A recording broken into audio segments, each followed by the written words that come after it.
This is a rare Ethiopian Orthodox Bible manuscript. Enoch, and particularly the copy of Enoch that is in the Ethiopian Bible, and that, that's actually reflective of the original Bible because the Ethiopian Bible is the oldest. 40 days after Jesus rose from the dead, he stood before his disciples and gave them a command that no Western Bible has ever recorded. Do not resort to violence in my name. And then he told them something worse. The institution that would be built in his name was going to betray everything he had just taught them. The passage where he says this exists. It is in the Ethiopian Bible, and most people were never meant to read it. His sacrifice was for all mankind. A Bible the world forgot. The Ethiopian Orthodox Tewahedo Church has always recognized 81 books. 81. The Protestant Bible has 66. The Catholic Bible has 73. Those numbers feel fixed, permanent. They aren't. There are entire texts considered holy by one of the oldest Christian communities on earth, that billions of people have never read, never heard of, and were never told to look for. The Ethiopian Church is not a breakaway sect. It is not a fringe movement. It is among the most ancient Christian institutions in existence. It predates the Council of Nicaea. It predates Constantine. It predates the moment Rome decided which books were in and which books were out. The Garama Gospels, ancient Ethiopian manuscripts, are carbon dated as far back as the 4th century. They are among the oldest surviving Christian texts anywhere in the world. They predate the Roman Church's official formation of the biblical canon. The texts Ethiopia has been preserving are not late additions. They are what was there first, what came before the editing began. Ethiopian Christianity did not develop under Roman influence. Surrounded by mountains and deserts largely inaccessible to imperial armies, it evolved along its own path. It was shaped by Ge'ez, a Semitic language with linguistic roots shared with Aramaic, the actual language Jesus spoke. The Western Gospels were translated into Greek, the language of Rome, the language of empire. Every translation is a small act of editing. Ethiopian texts stayed closer to the Semitic source, closer to the original cadence, closer to how the words were first spoken aloud. Western academics dismissed all of this as folklore for years, so it was ignored. Ignoring it did not make it disappear, and what Ethiopia kept, what Rome could not reach to destroy, included a record of the 40 days the Western Bible left blank, the 40 days that decided everything. The books Rome wanted erased. The most famous book preserved in the Ethiopian canon, and nowhere else, is the Book of Enoch. The Epistle of Jude quotes from it directly. Yet the Roman Church removed it from the Western biblical canon. The Book of Enoch describes the Watchers, celestial beings who descended to earth, took human women as partners, and fathered a race of giants called the Nephilim. These fallen figures shared forbidden knowledge with humanity, the crafting of weapons, the arts of war and deception. A story about divine beings who abused their power and unleashed chaos. For an institution projecting unquestioned divine order through its own hierarchy, this was not a story they wanted people reading. Ethiopia kept it anyway. The Book of Enoch is part of the literature that's trying to explain that. What on earth is this? The Ethiopian canon also includes the Book of Jubilees, sometimes called the Lesser Genesis. It retells Genesis and introduces a solar calendar that directly conflicts with the Roman ecclesiastical calendar. A community on a different calendar cannot be fully synchronized, cannot be fully controlled, cannot be absorbed into an imperial religious system. 15 additional texts sit alongside these, entire books that exist in the Ethiopian Bible and nowhere else in mainstream Christianity. Ethiopia was not preserving curiosities. It was preserving what early Christianity actually looked like before Rome decided what it was allowed to say. And the most dangerous thing it preserved was not a book about angels or calendars. It was a record of what Jesus said after he rose. The 40 days the West never heard. The text is called the Mashafa Kidan. In English, the Book of the Covenant. A physical manuscript handwritten in Ge'ez on treated parchment. Copied generation after generation in highland monasteries where the air is thin and the doors are thick, and outsiders are not welcome without permission from clergy who do not give it easily. Ethiopian clergy regard it as direct documentary evidence of what Jesus taught his disciples during those 40 days, not metaphor, not theological interpretation. A record the disciples were told to guard these teachings with their lives. For centuries in monasteries above the clouds, they did. Some of those manuscripts have never left the monastery walls. Some were copied so many times the original parchment is gone, and what survives is the copy of a copy of a copy, the words intact, the chain unbroken. Oldest copy of the Ethiopian Bible, which is full in terms of a Genesis to Revelation copy, is 14th century. In the Western Gospels, the post-resurrection Jesus is almost deliberately understated. He appears in a locked room. He walks the road to Emmaus. He stands on the shore of Galilee. He gives a short final commission: go, baptize, teach, and ascends. For the most important 40 days in human history, the Western Bible gives a handful of brief scenes. Most of those scenes last a single paragraph. The Mashafa Kidan gives the full 40 days, and in it, Jesus is not gentle. He is not understated. He appears as a divine king delivering urgent warnings to people he knows are about to face something they are not prepared for. The tone of someone who can see exactly what is coming and is using every remaining moment to arm his disciples against it. The first law he lays down is the one no Western Christian was ever taught: the weapon of his Father. Jesus tells his disciples that his Father's weapon is not made by human hands, not forged from iron, not carried by soldiers. The weapon of his Father is compassion, the force of a spirit that builds rather than destroys. Then he says it: do not resort to violence in my name. This is a man who has just returned from death. He has conquered the grave. He stands before his disciples with the full authority of divine power. And the very first law he lays down is this: whatever you do, do not use force on my behalf. Not for conversion, not for vengeance, not for the protection of the faith itself. The Crusades came anyway.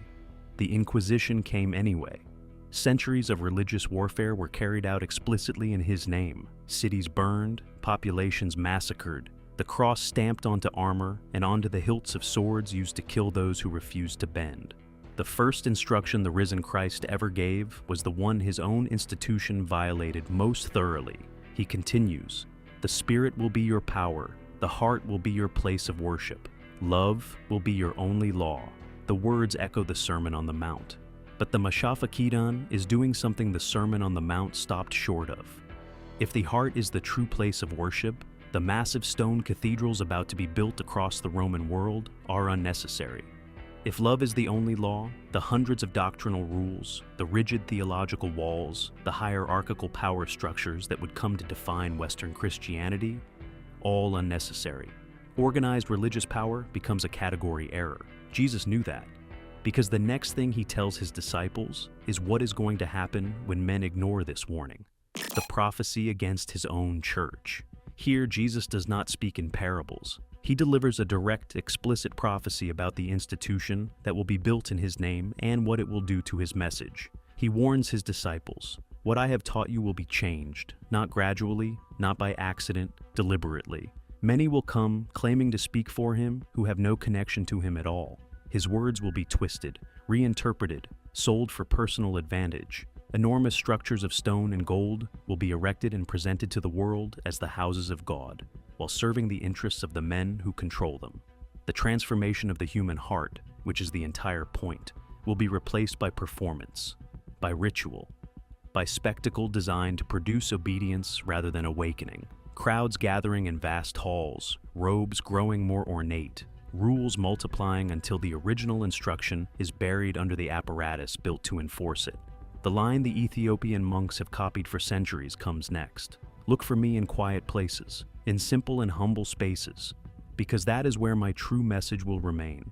Within a few centuries of the resurrection, Christianity became the official state religion of the Roman Empire. The wandering teacher from Galilee became the figurehead of the most powerful institutional apparatus in Western history. Churches became political headquarters, bishops became princes, popes raised armies. The poor, whom Jesus had explicitly centered in his teaching, became the population the institutional church most consistently failed. The Ethiopian record calls this exactly what it was: the betrayal he saw coming, the one he warned his disciples about 40 days after rising from the dead. Almost every prediction he made about his own institution came true, and the Western Bible left every word of it out. If you are still here, subscribe before the next teaching, because what comes next is harder than the prophecy. The struggle between two flames. Jesus tells his disciples that his death was not what they thought it was. Death is not an ending. It is more like changing garments. The body is temporary clothing, material, impermanent, borrowed. When the body fades, the spirit continues without interruption. That one idea breaks the entire architecture of Western faith. Instead of waiting for a singular resurrection at the end of time, the Ethiopian vision centers on the eternal, ongoing nature of the spirit. Ethiopia was the first Christian kingdom in the world. The physical world becomes a temporary passage, not a permanent home. You are not your body. You are something that wears a body for a while and then puts it down. Then comes the teaching that recurs in every wisdom tradition that has ever existed. Every human being carries two inner flames. One reaches toward light, the other falls toward darkness. Every thought, every word, every choice feeds one of those flames, shaping moment by moment which direction the soul is traveling. There is no neutral ground. You are always choosing, always feeding one flame or the other. The small choices count as much as the large ones. The choice in the middle of the night, alone, with no audience, counts more than the one made in front of others. The spiritual journey is not decided by which building you sit in on Sunday, which creed you recite, which ritual you perform. It is shaped by the daily, relentless choices you make when no one is watching. And then the hardest thing in the passage. The risen Christ describes a condition he calls living death. People who look alive, who move through the world, eat, speak, laugh, but who have allowed their inner light to go out. They filled the emptiness with pride, with wealth, with the hunger for status and power. From the outside, nothing looks wrong. Inside, they dwell in what the text calls a walking grave. Most readers stop here. The diagnosis is too accurate, and the teaching that follows is the one Rome hunted with the most ferocity. The architect of shadows.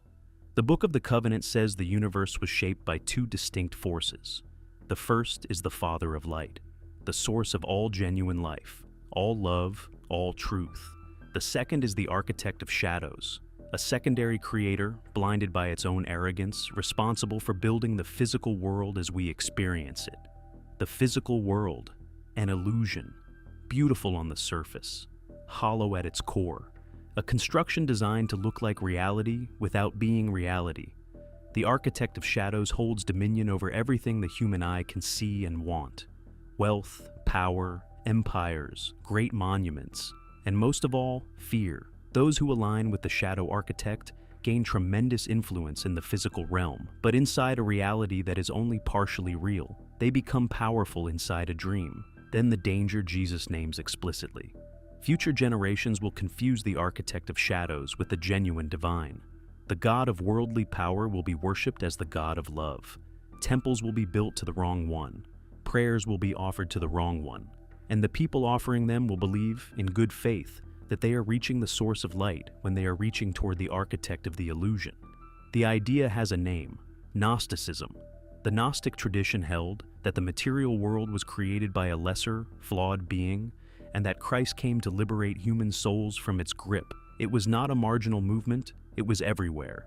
And then the Roman Church hunted it with systematic ferocity, declared it the worst heresy, destroyed every text it could find.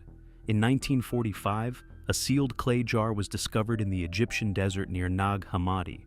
Inside were scrolls that had survived the purge, ancient texts hidden in the ground for over 1,000 years. Every single one of them centered on the same idea. The creator of the physical world is not the supreme God. Christ was sent to free human souls from the illusion. 800 years ago, an Ethiopian king ordered a new capital for Christians. Condemned as heresy in the West, preserved in Ethiopia. The same teaching on two continents, separated by the institutions that decided what the world would. Here, one destroyed it, the other never stopped copying it. The invisible war within. The final teaching in this section of the Mashifa Kidan is the most intimate. In a text known as the Heavenly Scrolls, Jesus reveals what accompanies every human life from birth to death. Every person is accompanied by two invisible presences. The first is a guardian, a spiritual companion guiding the soul toward light, clarity, truth. The second is a deceiver, working in the shadows of the mind, feeding doubt, confusion, resentment, and fear into the spaces where certainty used to live. They are with you right now, in every decision you have made today, in the quiet hours when you are most honest with yourself, in the loud hours when you are most likely to talk yourself into something you know is wrong. Neither presence forces anything. They whisper, they wait. The choice is always yours, and so is the consequence. Then Jesus says the thing that strips away every comfortable religious institution ever built. No temple can fight this battle for you. No leader, no ritual, no organization of any kind. The war between light and darkness is fought entirely inside you. Only a conscious, awake mind can choose the right direction through it. This is why the passage was buried. You cannot charge admission to something a person can only find themselves. You cannot build a hierarchy around a truth equally accessible to every human being alive. You cannot sell what the passage says every soul already carries. A church cannot give you what the Mashafakidon says you were born with. And so, the Mashafakidon stayed in Ethiopia, where it had always been, where it still is. Copied by hand, read by candlelight. Guarded by men who understood exactly what they were guarding and why. The land chosen to hold secrets. Ethiopia's role as the keeper of suppressed sacred knowledge stretches back more than 1,000 years before the birth of Jesus. The Ethiopian people trace their spiritual lineage not to the apostles, not to the early church fathers, but to Solomon himself. The Queen of Sheba, known in Ethiopian tradition as Makeda, traveled from Africa to Jerusalem as a seeker. Her encounter with Solomon produced a son, Menelik I, the founder of Ethiopia's royal Solomonic dynasty. When Menelik came of age, he journeyed to Jerusalem to meet his father. When he returned, he carried with him something no other nation on earth claims to possess: the Ark of the Covenant, the golden chest that housed the tablets of the divine law. The most sacred object in Israelite history was taken from the temple in Jerusalem and carried to Africa, where it has remained ever since. It rests today in a modest church in Axum. A single monk, one man who has taken a vow of celibacy and dedicated his entire life to this singular purpose, guards it. No one else is permitted to see it. When he dies, another monk takes his place. The guardianship does not pause. This is the land that kept the Ark, the land that kept the Book of Enoch and Jubilees when Rome was hunting every copy. The land where monks copied the Mashafakidon by hand in the thin air of highland monasteries. It's in the Ethiopian Bible. The Ethiopian church has many more books. They have an expanded Bible, but they do have First Enoch. Passing it forward with the same gravity they passed the guardianship of the Ark. The current monk is old. He has spent his life inside one building in front of one object, in service to one role that has not changed in 3,000 years. He does not give interviews. He does not leave the church grounds. He prays before the Ark each morning and again each night, and the chest he prays before has not been opened in living memory. One day soon, he will die. Another monk will be chosen. The Mashafakidon will be copied again by another set of hands in another generation that has sworn the same vows, the same Ge'ez characters, the same teachings, the same 40 days. The guardianship continues, and what it guards has not yet been fully released. Which teaching from the Mashafakidon hit you the hardest? The command never to use violence in his name, the prophecy against his own church, the two flames burning inside every person? Tell me in the comments. And subscribe, because the second sealed passage, the one even the Mashafakidon only refers to obliquely, has not been brought into the light yet. The next monk will be handed it. So will you.